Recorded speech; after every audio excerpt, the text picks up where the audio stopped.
Salut à tous et bienvenue sur Sagesse en évolution. Aujourd'hui, on va aborder un sujet qui, à première vue, paraît simple mais qui est en réalité l'une des clés les plus puissantes pour s'épanouir pleinement dans sa vie personnelle et professionnelle. Apprendre à dire non. Tu t'es sûrement déjà retrouvé dans une situation où tu as dit oui alors que, au fond de toi, tout te poussait à refuser. Peut-être par peur de décevoir, par crainte de passer à côté d'une opportunité, ou simplement parce que tu ne savais pas comment poser tes limites. Pourtant, chaque fois que tu dis oui à quelque chose qui ne te correspond pas, tu dis non à toi-même, à tes besoins, à tes rêves. Et c'est là que réside toute la puissance de savoir dire non. Ce n'est pas seulement un refus, c'est un acte d'amour et de respect envers soi. Dans cette vidéo, je vais te montrer pourquoi il est crucial d'apprendre à dire non, comment ça peut radicalement transformer ta vie et t'aider à retrouver ton équilibre. Alors, reste bien avec nous, car dans les prochaines minutes, on va explorer ensemble des méthodes concrètes pour poser des limites sans culpabilité et reprendre le contrôle sur ce qui compte vraiment pour toi. Crois-moi, ce petit mot de 3 lettres a le pouvoir de te libérer d'un poids que tu ne soupçonnais même pas. Si tu es prêt à faire ce premier pas vers une vie plus alignée avec tes véritables désirs, tu es au bon endroit. On commence tout de suite. Pourquoi est-ce si difficile de dire non ? Dire non n'est souvent l'une des choses les plus difficiles à faire, même si cela semble, en surface, être un acte simple. Mais pourquoi ? Pourquoi ce mot de 3 lettres, que l'on utilise sans effort pour certaines choses triviales, devient-il soudainement si lourd et chargé de conséquences quand il s'agit de nos relations, de nos engagements ou de nos opportunités professionnelles ? La réponse réside en grande partie dans notre peur du rejet, du conflit et du sentiment de culpabilité. Il y a une idée fausse ancrée dans beaucoup d'entre nous. Dire non, c'est décevoir, blesser ou rater quelque chose d'important. Et cette peur nous fait dire oui, souvent à notre détriment. Regardons d'abord la peur de décevoir. C'est sans doute l'une des raisons les plus courantes pour lesquelles les gens ont du mal à dire non. Nous sommes des êtres sociaux. Et ce besoin d'appartenance, de validation, nous pousse à chercher l'approbation des autres. On dit oui parce qu'on veut être perçu comme une personne bienveillante, fiable, qui ne refuse pas son aide. Mais en agissant ainsi, combien de fois es-tu retrouvé dans des situations où tu te sentais piégé, accablé ou même trahi par toi-même ? Combien de fois as-tu accepté une demande pour ensuite regretter de ne pas avoir eu le courage de dire non ? Prenons un exemple concret. Imaginons que tu travailles déjà de longues heures, que ton emploi du temps est saturé, mais qu'un collègue vient te demander de l'aide pour un projet supplémentaire. À ce moment précis, tu sais que dire oui va te surcharger et t'épuiser davantage. Mais malgré cette certitude, tu te sens presque obligé de répondre positivement pour ne pas froisser ton collègue ou pour ne pas apparaître comme quelqu'un d'égoïste. C'est là que se manifeste cette incapacité à dire non, cette peur d'être perçu comme un obstacle ou un frein pour l'autre. Résultat, tu dis oui, tout en sachant que tu te fais du tort. Ensuite, il y a la peur de perdre une opportunité. C'est ce qu'on appelle le FOMO, le Fear of Missing Out, ou la peur de rater quelque chose. On se dit, et si cette opportunité ne se représentait plus ? Que ce soit dans la vie professionnelle ou personnelle, ce sentiment peut être très puissant.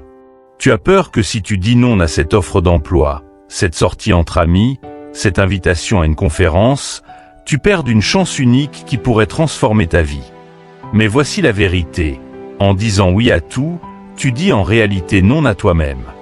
Chaque fois que tu acceptes quelque chose qui ne te correspond pas vraiment, tu fermes la porte à d'autres opportunités qui, elles, pourrait être aligné avec qui tu es vraiment et ce que tu veux accomplir. Prenons un autre exemple tiré de la vie quotidienne. Tu es invité à un dîner de dernière minute un soir où tu avais prévu de te reposer et de prendre soin de toi.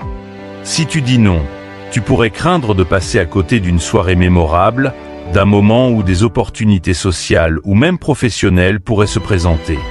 Pourtant, en te forçant à dire oui, tu passes à côté du moment de détente dont tu as réellement besoin. Et en fin de compte, ce dîner pourrait ne rien apporter d'exceptionnel, si ce n'est un sentiment de fatigue accrue. En réalité, En disant non à cette invitation, tu aurais dit oui à toi-même, à ton bien-être, à ton repos. Ce qui rend encore plus difficile le fait de dire non, c'est la culpabilité qui l'accompagne. Il y a cette idée que dire non, c'est être égoïste ou manquer de générosité. Mais est-ce vraiment le cas ? Le stoïcisme, une philosophie que j'affectionne particulièrement, nous enseigne que le véritable contrôle que nous avons dans la vie repose sur nos choix, sur ce que nous acceptons ou refusons de faire. Dire non, dans cette perspective, n'est pas un acte de rejet envers l'autre, mais un acte de respect envers soi-même. En apprenant à dire non, tu ne fermes pas simplement la porte à l'autre, tu ouvres la porte à ce qui est en phase avec tes véritables besoins. Le stoïcien Marcus Aurelius disait « Ce qui ne nous sert pas, nous affaiblit ». Cela s'applique parfaitement à la notion de dire non. Chaque fois que tu dis oui à quelque chose qui ne t'apporte pas de valeur ou ne correspond pas à tes objectifs, tu affaiblis ta capacité à rester concentré sur ce qui compte vraiment. Tu gaspilles ton énergie, ton temps et même ta paix intérieure. En disant non, tu protèges ces ressources précieuses. Il est donc crucial de réaliser que dire non n'est non seulement acceptable, mais essentiel pour ton bien-être et ton épanouissement. Si tu continues à dire oui à tout et à tous, tu finiras par te perdre dans les attentes des autres. L'important, c'est d'être clair sur ce que tu veux vraiment, sur ce qui est important pour toi. Cela demande de la réflexion, de la clarté et surtout du courage. Car oui, dire non nécessite du courage, mais c'est un courage qui en vaut la peine. Maintenant, abordons un point tout aussi important. Les opportunités que tu crains de manquer ne sont pas uniques. Elles reviendront sous une autre forme si elles sont vraiment faites pour toi. La vie a une manière fascinante de nous présenter des possibilités quand nous sommes prêts à les accueillir. Quand tu dis non à ce qui ne te convient pas, tu fais de la place pour ce qui est aligné avec toi. Imagine un instant que tu dises non à une opportunité de travail qui ne t'enchante pas vraiment, par peur de regretter ce choix. Peu après, une nouvelle opportunité surgit, bien plus en phase avec tes compétences, tes valeurs et tes objectifs. Ce scénario est plus courant qu'on ne le croit. En refusant ce qui ne te correspond pas, tu attires ce qui est réellement fait pour toi. Ce processus commence par la conscience de soi. Il faut être à l'écoute de ce que tu ressens, de ce que tu veux vraiment dans ta vie.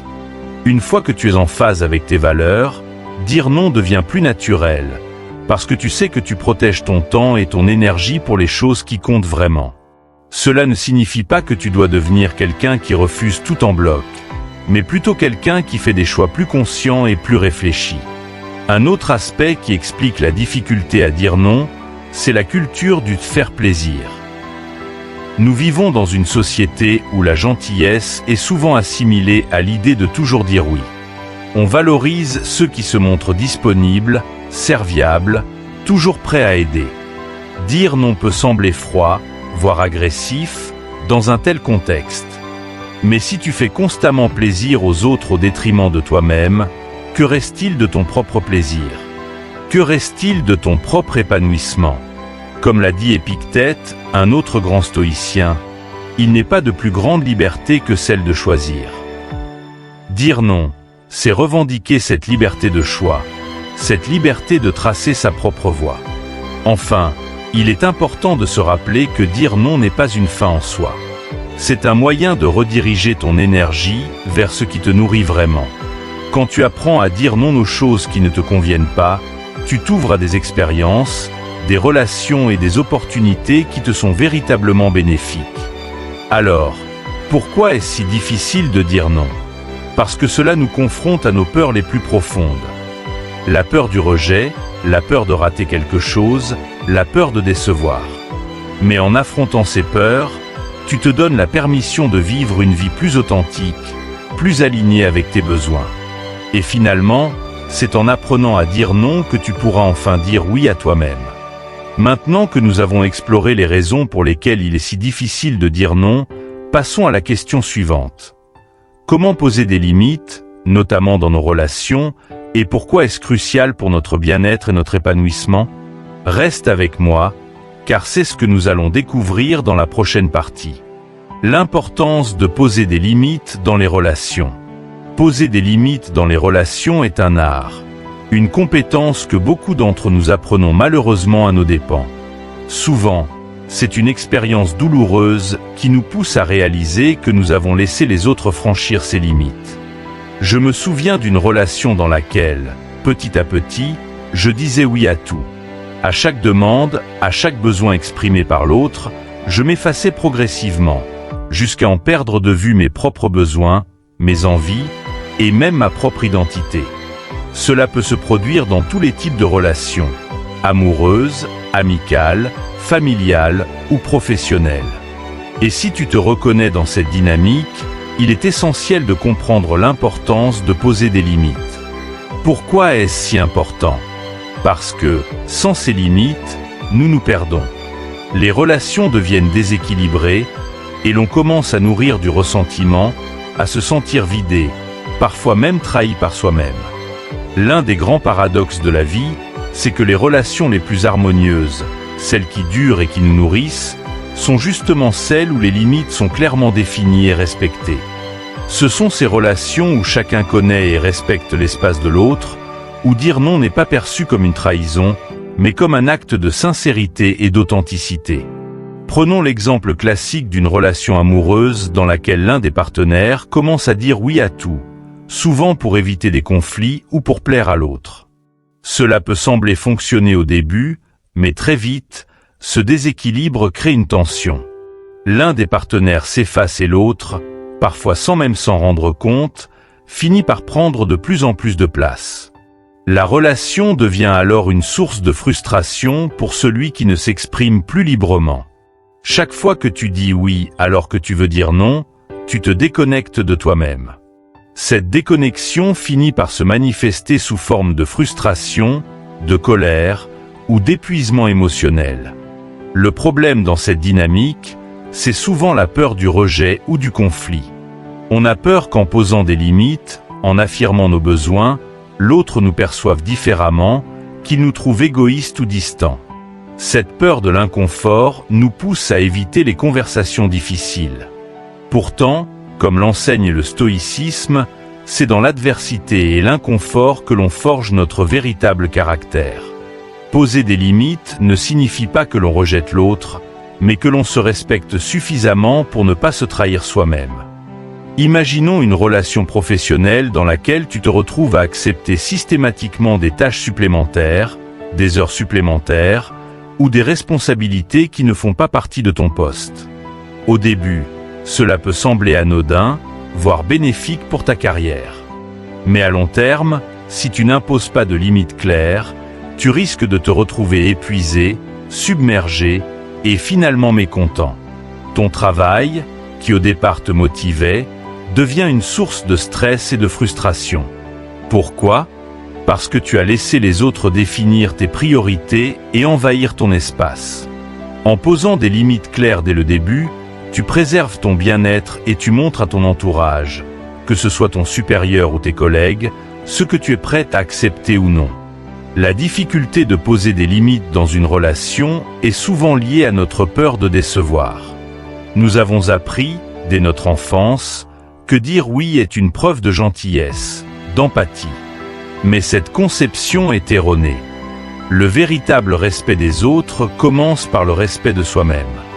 Il est impossible de créer des relations authentiques et équilibrées si tu n'es pas d'abord en paix avec tes propres limites. Comme l'a dit Sénèque, un des grands maîtres du stoïcisme, nulle personne ne peut te diminuer sans ta permission. Quand tu apprends à dire non et à poser des limites, tu retrouves cette confiance en toi que tu avais peut-être perdue. Tu réalises que tu as le droit d'avoir des besoins, des envies, et surtout, le droit de ne pas tout accepter. Dire non, c'est retrouver ta voix, c'est réapprendre à t'exprimer sans craindre le jugement des autres. Bien sûr, cela peut provoquer un inconfort temporaire. L'autre peut ne pas comprendre, se sentir rejeté ou blessé. Mais cet inconfort est nécessaire pour établir une relation saine et équilibrée. Une relation sans limite est une relation vouée à l'échec. Plus tu repousses le moment de dire non, plus tu accumules des frustrations qui finiront par éclater de manière disproportionnée. Prenons un exemple tiré de la vie amicale. Tu as un ami qui sollicite constamment ton aide, que ce soit pour des projets, des déménagements ou des conseils. Tu acceptes toujours, car tu as peur de décevoir cet ami, de passer pour quelqu'un d'égoïste. Mais à force de dire oui, tu réalises que cette relation devient déséquilibrée, que tes propres besoins passent toujours au second plan. À un moment donné, tu te retrouves épuisé, sans jamais avoir le courage d'exprimer ce que tu ressens vraiment. La relation, qui au départ était basée sur l'amitié et le respect mutuel, se transforme en une dynamique toxique. C'est là que poser des limites devient vital. En apprenant à dire non à ton ami, tu lui offres l'opportunité de mieux te comprendre, de mieux te respecter. Si cet ami est vraiment quelqu'un qui tient à toi, il acceptera et respectera tes limites. Sinon, il se peut que cette relation doive évoluer ou même se terminer, ce qui, dans certains cas, peut être la meilleure chose qui puisse arriver. Les limites sont une manière de filtrer les relations, de séparer celles qui sont bénéfiques de celles qui te drainent. Poser des limites ne signifie pas être dur ou inflexible. Il s'agit plutôt d'établir un équilibre dans lequel tu peux t'épanouir sans te sentir constamment en retrait ou en sacrifice. Les limites, lorsqu'elles sont posées avec bienveillance et clarté, renforcent les relations. Elles créent un environnement où chacun sait jusqu'où il peut aller, ce qui est acceptable ou non. Et ce cadre est essentiel pour qu'une relation soit durable et saine. Par ailleurs, dire non peut être vu comme un acte de courage, un acte d'affirmation de soi. Dans le monde d'aujourd'hui, où tout va vite et où l'on nous demande d'être partout à la fois, poser des limites est plus important que jamais. Cela ne signifie pas que tu dois être égoïste ou égocentrique, mais que tu dois reconnaître tes propres limites et les faire respecter. En faisant cela, tu crées des relations basées sur la sincérité, où chacun peut être lui-même sans se sentir obligé de jouer un rôle. Finalement, poser des limites, c'est aussi poser les bases d'une vie où tu es libre. Libre de choisir ce qui est bon pour toi, libre de dire non sans culpabilité, et libre de créer des relations authentiques et équilibrées. Si tu ne te sens pas libre d'exprimer tes désirs ou tes limites dans une relation, c'est un signal d'alarme. Cela signifie que cette relation n'est pas alignée avec qui tu es vraiment. Et il est essentiel de faire face à cette réalité, aussi inconfortable soit-elle. Dans la prochaine partie, nous allons voir en quoi dire non est aussi dire oui à toi-même. Comment chaque non que tu exprimes est en réalité un oui à quelque chose de plus grand et de plus aligné avec tes véritables aspirations. Reste avec moi pour continuer cette réflexion essentielle. Dire non, c'est aussi dire oui à soi-même. Dire non, c'est bien plus qu'un simple refus. C'est un acte de réaffirmation de soi, un engagement envers ses propres besoins, ses valeurs et ses objectifs. Lorsque tu dis non à une situation, une opportunité ou une demande qui ne te convient pas, tu ne fais pas qu'exclure une possibilité. En réalité, tu te libères et tu crées de l'espace pour quelque chose de plus aligné avec toi-même. Chaque non, en apparence négatif, est en fait une affirmation positive de ton droit à choisir ce qui est bon pour toi. Cela peut sembler paradoxal, mais chaque non n'est une porte qui se ferme pour en ouvrir une autre. Mais si nous changeons de perspective, nous réalisons que dire non n'est en fait un acte de réclamation. C'est se réapproprier son temps, son énergie et sa liberté. Prenons un exemple concret. Imagine que tu sois invité à participer à un projet professionnel. À première vue, cela semble être une belle opportunité. Mais en y regardant de plus près, tu te rends compte que ce projet ne correspond pas à tes aspirations ou qu'il va te détourner de tes objectifs actuels. Dire non à cette offre peut sembler effrayant, car tu pourrais avoir peur de passer à côté d'une avancée professionnelle ou d'une chance de briller. Pourtant, en refusant, tu préserves ton énergie pour te concentrer sur ce qui compte vraiment pour toi. Plutôt que de te disperser dans un projet qui ne t'inspire pas, tu t'accordes le temps et l'espace nécessaires pour poursuivre ce qui te passionne réellement. Ce mécanisme s'applique aussi dans les relations. Dire non à des relations qui ne sont plus en phase avec tes valeurs. tes objectifs ou ton bien-être est l'une des décisions les plus libératrices que tu puisses prendre. Il y a quelques années, j'ai moi-même fait l'expérience de cette libération. Je m'étais entouré de personnes avec qui, sur le papier, tout semblait aller bien. Mais au fond, je sentais que certaines de ces relations m'éloignaient de qui j'étais vraiment. Elles créaient plus de frustration et de stagnation que d'inspiration et de soutien. J'avais peur de dire non à ces relations, de m'en éloigner, car je redoutais de perdre des amis ou de me retrouver seul. Pourtant, quand j'ai finalement pris le courage de dire non à ces relations, des portes que je ne soupçonnais même pas se sont ouvertes. En me libérant de ces interactions qui ne m'apportaient plus rien de positif, j'ai fait de la place pour des personnes et des expériences qui étaient beaucoup plus alignées avec mon chemin de vie. J'ai réalisé que chaque non à une relation déséquilibrée était en fait un oui à des relations plus authentiques, plus sincères. Ce même principe s'applique dans les petites décisions du quotidien. Imagine que tu reçoives une invitation à une soirée où tu sais que tu ne te sentiras pas à l'aise ou que tu avais prévu de prendre du temps pour toi. Dire non à cette invitation peut sembler insignifiant, mais en réalité, c'est un choix qui te permet de dire oui à ton propre bien-être, à ton repos ou à un projet personnel qui te tient à cœur. C'est dans ces petits moments que tu retrouves ton pouvoir de décision, ton pouvoir de choix. Il est également important de comprendre que dire non, c'est se respecter. Ce respect de soi-même est la base de toutes les autres formes de respect dans ta vie. Si tu te respectes suffisamment pour dire non aux choses qui ne te conviennent pas, tu donnes un signal clair aux autres sur la façon dont tu veux être traité. Les autres comprendront que tes limites sont non négociables et que tu choisis ce qui est bon pour toi avant tout. C'est une forme d'amour-propre, et cet amour-propre est essentiel pour bâtir une vie en accord avec tes désirs profonds. Ce processus de dire non et de se respecter demande du courage. Nous vivons dans une société qui valorise le « oui », qui célèbre ceux qui sont toujours disponibles, toujours prêts à aider ou à dire oui à de nouvelles expériences.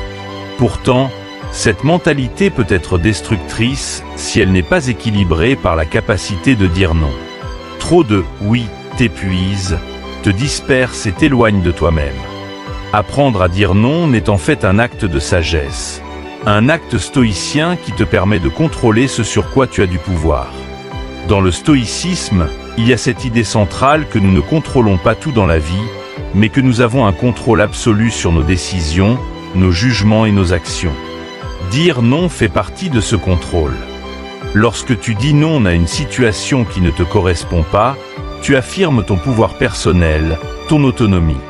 Tu choisis de ne pas être entraîné dans quelque chose qui n'est pas en accord avec tes valeurs ou tes objectifs. Tu choisis de rester fidèle à toi-même, même si cela implique de faire face à l'inconfort ou à la désapprobation des autres. Mais cet inconfort est temporaire. Ce que tu gagnes en retour, c'est une vie plus alignée, plus paisible. Tu te donnes la permission de prioriser ce qui est important pour toi. Et c'est là que réside le véritable pouvoir de dire non. Chaque non que tu dis est en réalité un oui à toi-même. Chaque fois que tu refuses quelque chose qui ne te sert pas, tu ouvres un espace pour quelque chose qui te correspond vraiment. Un autre aspect fondamental à comprendre est que dire non permet de clarifier tes intentions et tes priorités. Quand tu apprends à dire non, tu deviens plus clair sur ce que tu veux réellement dans la vie. Cela te permet de te concentrer sur tes véritables objectifs et d'éviter les distractions inutiles. Il est facile de se laisser entraîner par des opportunités alléchantes ou des relations excitantes qui, au final, ne mènent nulle part. Mais lorsque tu sais dire non à ce qui ne te sert pas, tu renforces ta capacité à dire oui à ce qui compte vraiment. Il est également important de noter que dire non n'est pas seulement bénéfique pour toi, mais aussi pour les autres. En refusant de t'engager dans quelque chose qui ne te correspond pas, tu permets à une autre personne, mieux adaptée à cette situation, de saisir l'opportunité. Dire non n'est donc aussi un acte de générosité. Cela permet aux autres de trouver des opportunités qui leur conviennent mieux, tout en te permettant de rester fidèle à toi-même. Un exemple que j'aime donner est celui de l'entrepreneur qui dit non à un partenariat qui ne correspond pas à sa vision d'entreprise. En refusant cette collaboration, il ne se ferme pas à toutes les opportunités futures. Au contraire, il se concentre sur les projets qui sont en phase avec ses objectifs à long terme. Et bien souvent, cela lui permet d'attirer des collaborations encore plus fructueuses. De même, dans la vie personnelle, dire non à des engagements qui ne te nourrissent pas ouvre la porte à des expériences plus enrichissantes et plus alignées avec tes désirs. Enfin, il est essentiel de se rappeler que dire non n'est un processus évolutif. Au début, cela peut être difficile. La peur de décevoir ou de manquer quelque chose peut être paralysante. Mais avec le temps, tu apprendras que chaque non n'est un pas de plus vers une vie plus authentique. Dire non n'est pas un acte de fermeture, mais un acte d'ouverture. C'est ouvrir la porte à une vie où tu choisis ce qui compte vraiment pour toi, où tu dis oui à ce qui te rapproche de tes aspirations les plus profondes. Dans la prochaine partie, nous aborderons comment surmonter la culpabilité qui accompagne souvent le fait de dire non. Car, même si dire non n'est un acte libérateur, il est souvent accompagné d'un sentiment de culpabilité qui peut être difficile à surmonter. Mais ne t'inquiète pas, nous allons explorer ensemble des stratégies pour surmonter cette culpabilité et t'aider à dire non avec confiance et sérénité. Comment surmonter la culpabilité de dire non ? Dire non peut être un acte de libération, un moyen de se protéger et de préserver son énergie. Cependant, il est fréquent que la culpabilité surgisse juste après avoir prononcé ce mot. C'est comme un sentiment de trahison envers l'autre ou une impression d'avoir manqué à son devoir. Pourquoi cela arrive-t-il si souvent ? La société nous a longtemps inculqué que dire non n'est un acte égoïste, que cela signifie refuser d'aider ou d'accepter l'autre. Mais cette culpabilité, bien que compréhensible, est souvent irrationnelle et repose sur des croyances erronées. La culpabilité de dire non provient généralement d'une perception déformée des conséquences. On se dit, si je dis non, cette personne va se sentir rejetée. Ou encore, je suis en train de fermer une porte importante. C'est une forme de pensée en tout ou rien, où l'on s'imagine que notre refus aura un impact négatif définitif. Pourtant, la réalité est tout autre. En fait, dire non peut être un acte bienveillant, autant pour soi que pour les autres. Prenons un exemple simple. Imagine que tu sois déjà surchargé de travail et qu'un collègue te demande de l'aide pour un projet supplémentaire. Tu te sens coupable à l'idée de refuser parce que tu ne veux pas laisser ton collègue dans une situation difficile. Pourtant, en acceptant de prendre cette tâche, tu risques de sacrifier ta propre performance, ton bien-être, ou pire encore, tu pourrais ne pas réussir à accomplir correctement ni ton travail ni celui de ton collègue.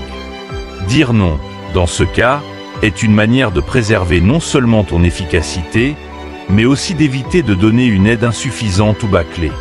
C'est un non protecteur, à la fois pour toi et pour l'autre. Un autre point important à comprendre est que dire non n'est pas nécessairement une fin. Il est possible de refuser une demande tout en restant constructif. Par exemple, tu peux dire non tout en offrant une autre solution. Je ne peux pas t'aider en ce moment, mais peut-être qu'un autre collègue serait plus disponible ou que nous pourrions trouver une solution ensemble plus tard. Cette réponse montre que tu es toujours dans une dynamique d'aide, mais sans te sacrifier pour autant. Le stoïcisme, une philosophie centrée sur le contrôle de soi et l'acceptation des événements extérieurs, nous enseigne que nous ne devons pas porter sur nos épaules les attentes et les jugements des autres. Marc Aurèle, empereur et stoïcien, disait « Tu as pouvoir sur ton esprit, non sur les événements extérieurs. Réalise cela, et tu trouveras la force. » En d'autres termes, la réaction des autres à ton non ne relève pas de ton contrôle. Ce qui compte, c'est comment tu gères ta propre décision et la manière dont tu restes aligné avec toi-même. La culpabilité de dire non n'est souvent liée à la peur de ne plus être aimé, apprécié ou accepté. Nous avons tendance à croire que notre valeur est déterminée par la quantité de services que nous rendons aux autres. Pourtant, cette façon de penser est non seulement erronée, mais elle nous épuise. Lorsque tu dis non, tu ne refuses pas la personne dans sa totalité. Tu refuses simplement une demande qui ne correspond pas à tes capacités ou à tes priorités à un moment donné. Si cette personne tient vraiment à toi, elle comprendra et respectera ta décision. Si elle ne le fait pas, alors peut-être que cette relation mériterait d'être réévaluée. Il est également essentiel de se rappeler que dire non, c'est établir des frontières. Ces frontières sont nécessaires pour préserver ton équilibre mental, émotionnel et physique. Si tu dis oui à tout par peur de décevoir, tu finis par te disperser et par t'épuiser. Les gens qui respectent tes limites sont ceux qui comprennent que tes refus ne sont pas des rejets, mais des manières de maintenir ta santé et ton bien-être. En d'autres termes, en disant non, tu enseignes aux autres à respecter tes besoins. Tu envoies un message clair. J'ai des limites et je tiens à les respecter pour mon propre bien-être. Un autre aspect à considérer est que, parfois, dire non n'est un cadeau pour l'autre personne. Cela peut sembler contre-intuitif, mais pense-y un instant. En refusant une demande, tu permets à cette personne de chercher une autre solution qui pourrait être bien meilleure pour elle. Si tu dis oui par automatisme ou par peur de la décevoir, tu risques de ne pas offrir le soutien dont elle a réellement besoin. Ton non peut encourager l'autre à trouver une alternative plus adaptée, à découvrir une ressource ou une personne qui sera en mesure de l'aider bien plus efficacement que toi. Ainsi, dire non n'est pas seulement un acte de protection personnelle, c'est aussi une manière de permettre aux autres de grandir, d'être plus autonomes et de trouver des solutions plus adaptées à leurs besoins. Prenons l'exemple d'une demande d'un ami qui sollicite ton aide pour un projet. Tu n'es pas particulièrement qualifié pour l'aider sur ce sujet précis, mais tu te sens obligé de dire oui par amitié. Cependant, en acceptant, tu risques de ne pas être d'une grande aide, et ton ami pourrait finalement se retrouver déçu par tes efforts. En revanche, si tu dis non et que tu l'orientes vers quelqu'un de plus qualifié, tu lui donnes l'opportunité de recevoir une aide plus appropriée et efficace. En disant non, tu permets à l'autre de trouver un chemin plus aligné avec ses besoins. Surmonter la culpabilité de dire non n'implique également de changer ta perception de toi-même. Dire non ne fait pas de toi une personne égoïste ou insensible. Au contraire, cela montre que tu es suffisamment conscient de tes limites et que tu respectes tes priorités. Il est impossible de satisfaire tout le monde, et si tu essaies de le faire, tu finiras par te sacrifier. Dire non, c'est prendre soin de toi pour pouvoir mieux prendre soin des autres dans les moments où tu le souhaites vraiment, où tu es pleinement disponible et en phase avec ce que tu donnes. Il est également crucial de se rappeler que tu n'es pas responsable du bonheur ou du confort des autres. Chacun n'est responsable de ses propres émotions et de ses propres besoins. Si quelqu'un est déçu par ton non, cela ne signifie pas que tu as fait quelque chose de mal. Il est normal que les autres puissent ressentir de la déception, mais cela ne t'appartient pas. Ce qui t'appartient, c'est ta décision de dire non pour préserver ce qui est important pour toi.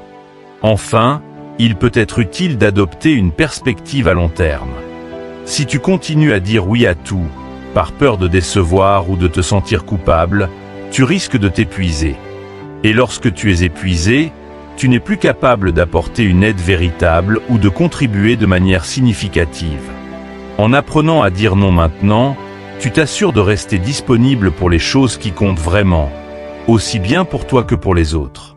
En conclusion, surmonter la culpabilité de dire non passe par une réévaluation de ce que cela signifie vraiment. Dire non n'est pas un acte d'égoïsme, mais un acte de respect pour soi-même et pour les autres. Cela permet de maintenir un équilibre sain, d'éviter l'épuisement et de rester fidèle à ses priorités. Chaque non est une chance de protéger ton énergie, de renforcer tes limites et d'encourager les autres à trouver des solutions qui leur conviennent mieux. Alors, la prochaine fois que tu hésites à dire non, souviens-toi que tu fais un choix éclairé, non seulement pour toi, mais aussi pour les autres. Dans la dernière partie, nous allons explorer comment le fait de dire non contribue à créer des relations plus authentiques et plus alignées avec tes valeurs. Reste avec moi pour découvrir comment cette dynamique de respect mutuel peut transformer positivement tes interactions et ton quotidien. Dire non, c'est bien plus qu'un simple refus. C'est un acte de courage, Une preuve d'amour envers soi-même, un moyen de poser des limites pour préserver son bien-être. Cela peut sembler difficile au début, car nous avons été conditionnés à croire que pour être appréciés, il faut dire oui à tout. Mais ce que nous oublions souvent, c'est que se respecter passe par la capacité à refuser ce qui ne nous convient pas. Dire non, c'est affirmer ses besoins, ses désirs et ses priorités. Ce n'est pas égoïste, c'est essentiel pour avoir des relations saines, fondées sur la sincérité et le respect mutuel.